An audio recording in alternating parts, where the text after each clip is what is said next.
Christ Triumphant, March 16th, Daily Devotional by Ellen G. White. Abraham's failure of faith can serve as a warning to us. And Abraham took bread and a bottle of water, and gave it unto Hagar, putting it on her shoulder and the child, and sent her away. Genesis chapter 21, verse 14. Abraham had accepted without question the promise of a son, but he did not wait for God to fulfill his word in his own time and way. A delay was permitted to test his faith in the power of God, but he failed to endure the trial. Thinking it impossible that a child should be given her in her old age, Sarah suggested as a plan by which the divine purpose might be fulfilled, that one of her handmaidens should be taken by Abraham as a secondary wife.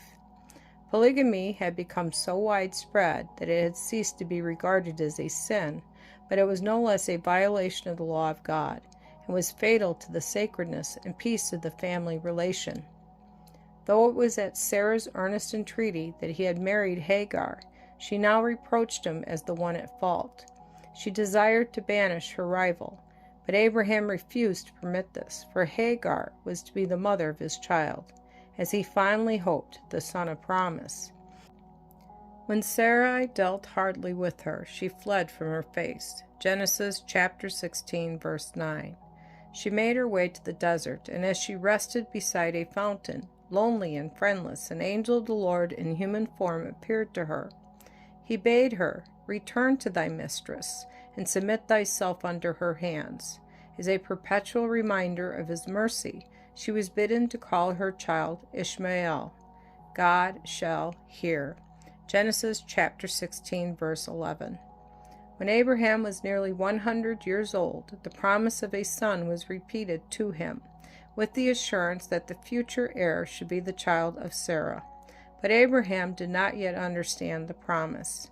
The birth of Isaac, bringing after a lifelong waiting the fulfillment of their dearest hopes, filled the tents of Abraham and Sarah with gladness. But to Hagar, this event was the overthrow of her fondly cherished ambitions.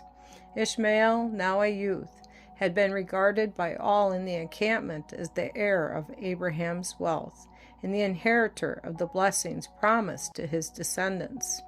Now he was suddenly set aside, and in their disappointment, mother and son hated the child of Sarah. The general rejoicing increased their jealousy, until Ishmael dared openly to mock the heir of God's promise. Sarah saw in Ishmael's turbulent disposition a perpetual source of discord, and she appealed to Abraham, urging that Hagar and Ishmael be sent away from the encampment. The instruction given to Abraham touching the sacredness of the marriage relation was to be a lesson for all ages.